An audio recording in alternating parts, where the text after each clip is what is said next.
The train is still stuck and the snow continues to fall. I should have taken an airplane. Well, I must make the best of it and join the other passengers for breakfast.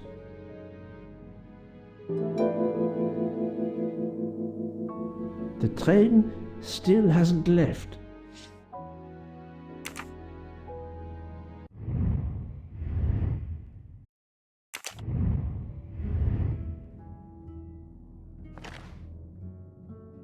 The mustache comb to tame unruly knots. The finest of curling irons for the mustache.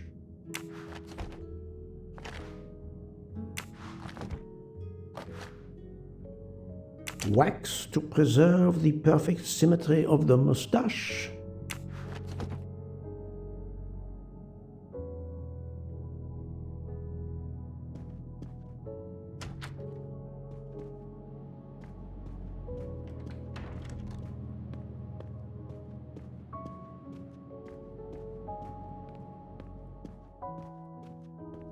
Good morning, Monsieur Michel. Good morning, sir.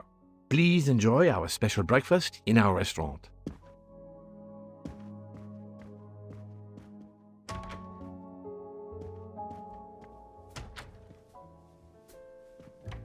This delay is intolerable. I am supposed to be demonstrating the Firenze in Paris in 2 days. Ah, your electric car. Yes, that's bad luck. Bad luck?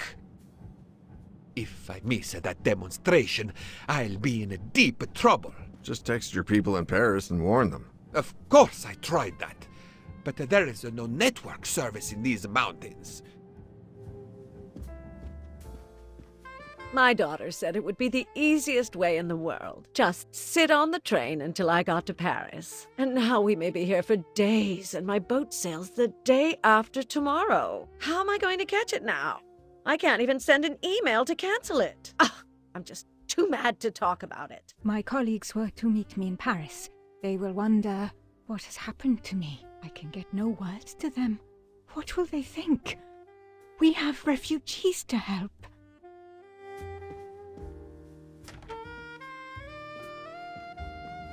Good morning, madam. The snow is a predicament, is it not? I am Russian. Snow is no stranger to me. Ah, the accent. Would it be St. Petersburg? You are very perceptive. Monsieur Poirot, is it not? And may I take it I have the honor of addressing Princess Natalia Dragomirov? We dispense with the old titles these days. My husband, all of my past, was taken from me by these Stalinists. When they were gone, I became director of the St. Petersburg Museum of Antiquities, to restore and preserve what I can of my country's history. Still, the delay must be vexing. If I must be late for my appointments, then they will wait. I know that I would certainly wait, madame. It has been my extreme pleasure to make your acquaintance, madame. Au revoir, Monsieur Poirot. A beautiful piano. What a luxury. Pity there's no one to play it. Mademoiselle, you are not concerned about the train stopping? What can one do? Indeed, this does not make the train move. You have great strength to remain calm at a time like this. I know one far, far stronger than I. And that is? Well, that old lady, for instance. You have probably noticed her. She just has to lift her little finger and ask for something in a polite voice, and the whole train runs. It runs also for my friend Monsieur Bouc, but that is because he is a director of the line, not because he has a masterful character. You don't have to have a strong will when you have power. But I suspect I did not need to tell you that, Mr. Poirot. Mr. Poirot. Good morning, Mr. Fauchet. You have early customers, I see. Yes, I am stuck serving here as well at breakfast. Everyone is impatient. They keep complaining that the train is not moving. As if I could get out and push it. It's too early for me to order a boxcar. That is the appropriate drink, I believe. A gin, triple sec, lemon and grenadine mix. A drink for a train indeed. But not perhaps for my breakfast. I think I will settle for an omelette. Good luck, sir. Miss Nielsen is helping to serve in the dining car.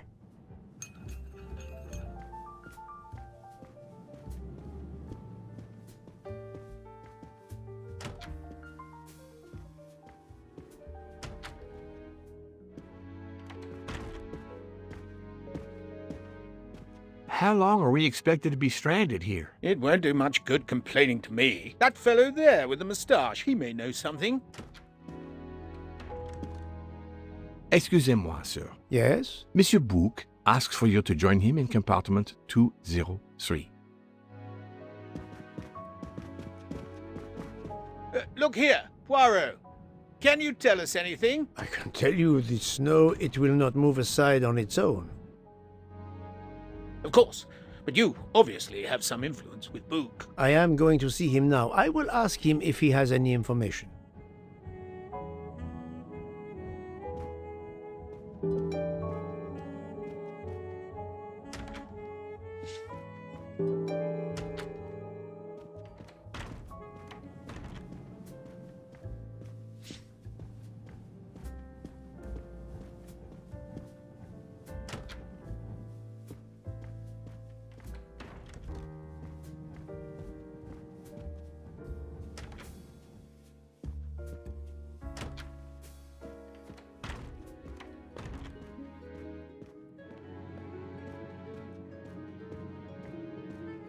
Ah, my good friend, come in. We have need of you. What has occurred? A passenger lies dead in his bed, stabbed. A passenger? Which passenger? In there. He's an American, a man called Ratchet. It was his valet masterman who was worried that Mr. Ratchet was not awake yet. Pierre Michel, the conductor, decided to break in and found the body. I see. Well, my friend, I think it is best not to touch anything and wait for the police to arrive. Oh, I tried to call the police, but there is no cell tower for many kilometers. We could be stuck in the snow for hours. The murderer is with us.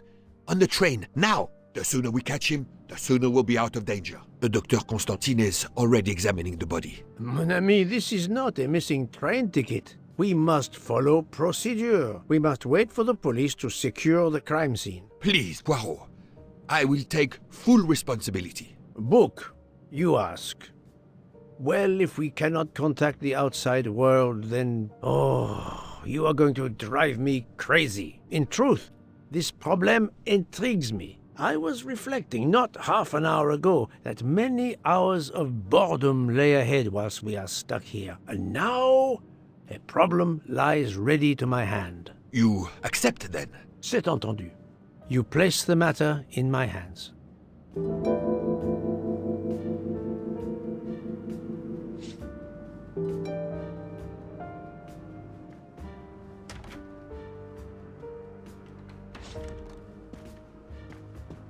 Mr. Poirot, I am Dr. Constantine.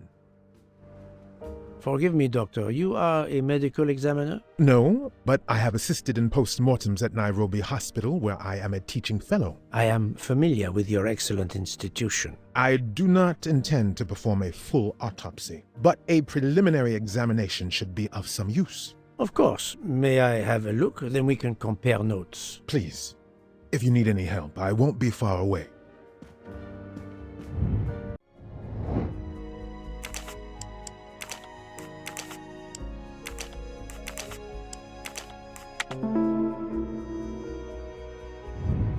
That was easy.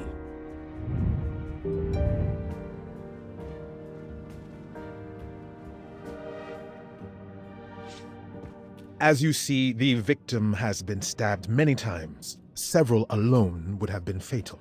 Yes, I agree. An attack most savage. I will, of course, prepare a complete report on my findings. Thank you. I'll take photos.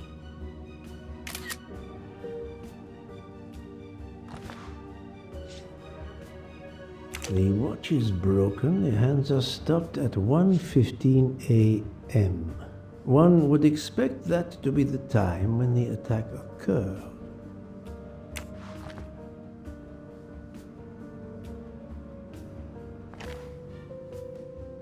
This phone was deliberately smashed. I'm sure I will find some interesting things inside.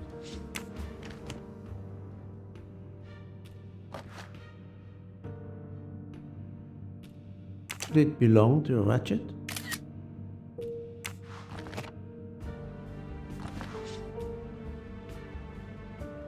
A handkerchief. There's a letter H embroidered on it.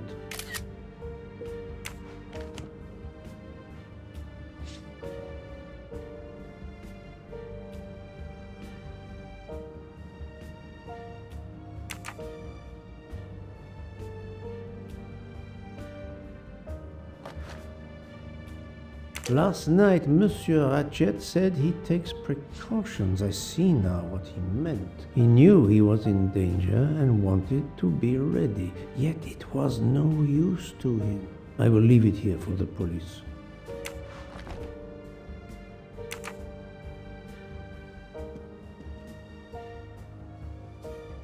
Where can the killer have gone? The chain lock is broken. Monsieur Michel told me that he broke the chain on the door to get into the room.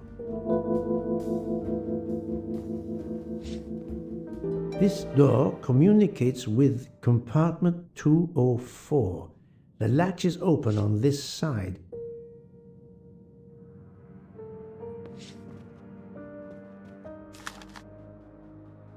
I wonder what could be in this photo.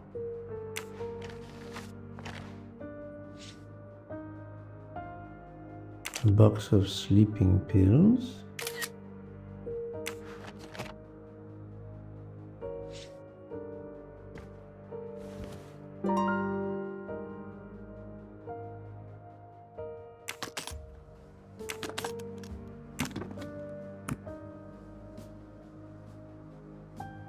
Expensive clothing, recently laundered.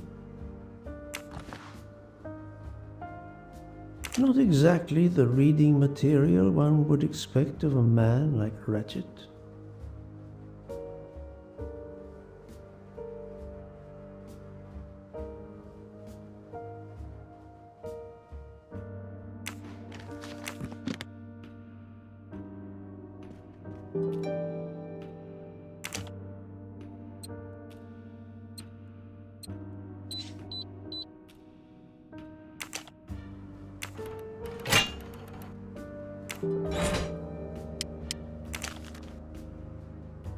An unusual letter, this.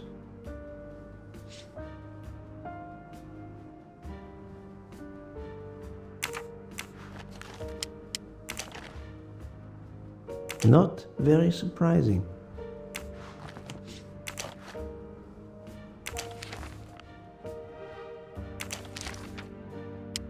Ratchet had an appointment he will never keep.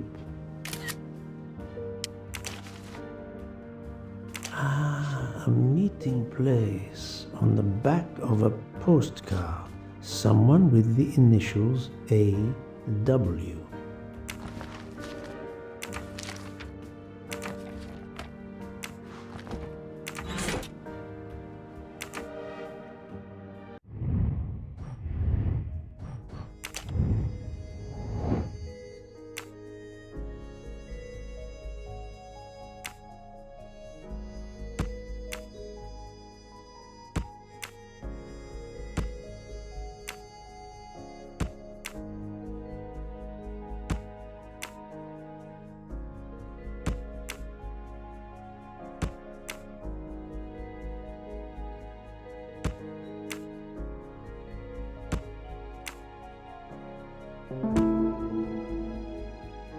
For Daisy. Interesting. My little gray cells did not let me down.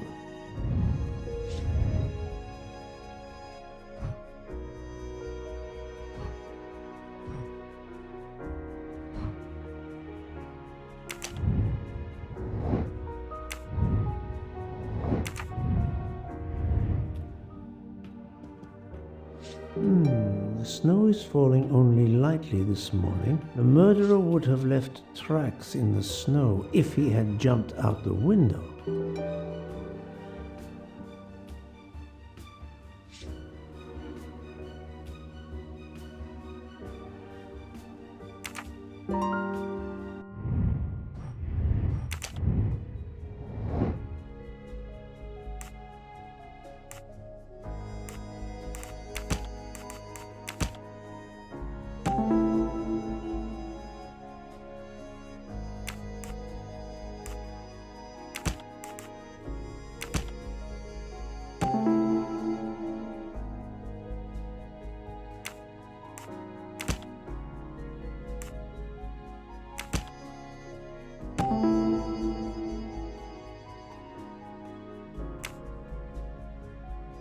So, the murderer must have exited through Madame Hubbard's room. That's the right answer.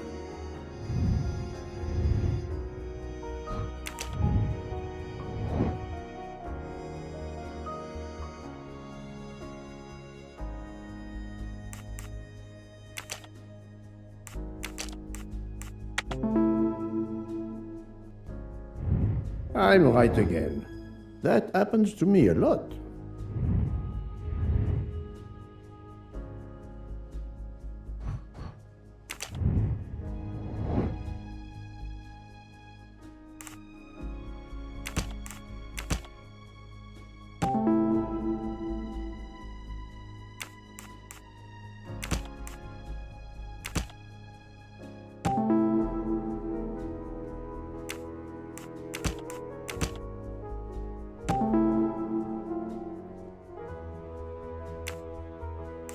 I can't imagine Ratchet taking a sleeping pill if he feared for his life.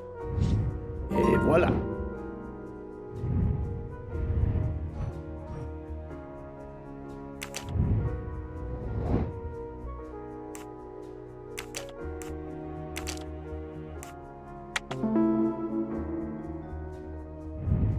That was easy.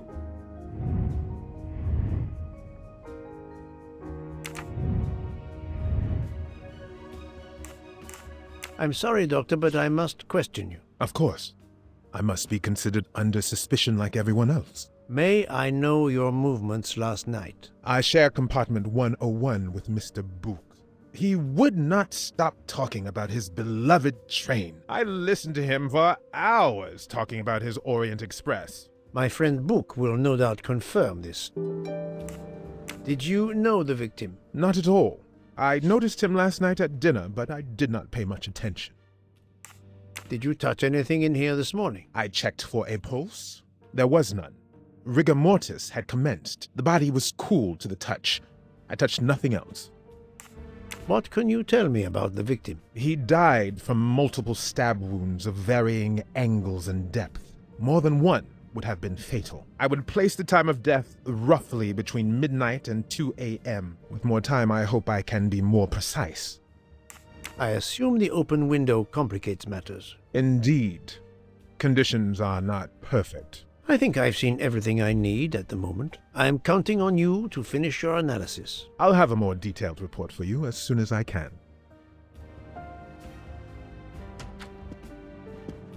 So, Poirot, did you find anything out? It's a bit early for the handcuffs, my friend. Even for Hercule Poirot. Do not worry, mon ami. I believe our culprit has no plans to strike again. Monsieur Ratchet was the target. Of that I am convinced. Tell me, Book, how did you spend last night? This is a joke, I hope. Don't you trust your old friend? My friend, calm yourself. I must hear your story in order to corroborate other accounts. Ah, naturally. Let me see. I went to my compartment after dinner. Dr. Constantine was already there. We talked about his career. He's a Cambridge man, you know. After university, he returned to his country and has done much good there. He was so interested in the Orient Express. I told him all the anecdotes I know. I'm not certain when we fell asleep, but it was very late. Here is what I have found out. Monsieur Ratchet was stabbed many times. I also found threatening letters in his safe. He had a loaded gun under his pillow, so he was on guard, ready to defend himself. However, there was an empty glass with white residue at the bottom. I suspect a barbiturate. Perhaps he was forced to take it. In any case, I am certain he was unconscious, unable to defend himself. I also found several other items at the crime scene, possibly related to the murder. They must be investigated. By all means, Poirot. As fast as you can. I also found liquid for an electronic cigarette, but I could not find a vape. This might belong to the murderer. This criminal is an amateur. I need a list of the passengers with their compartment numbers. Pierre Michel will have it. I must interview the rest of the passengers and the staff. I'll be in the bar car if you need me. We are hours late. Soon I hope help will arrive.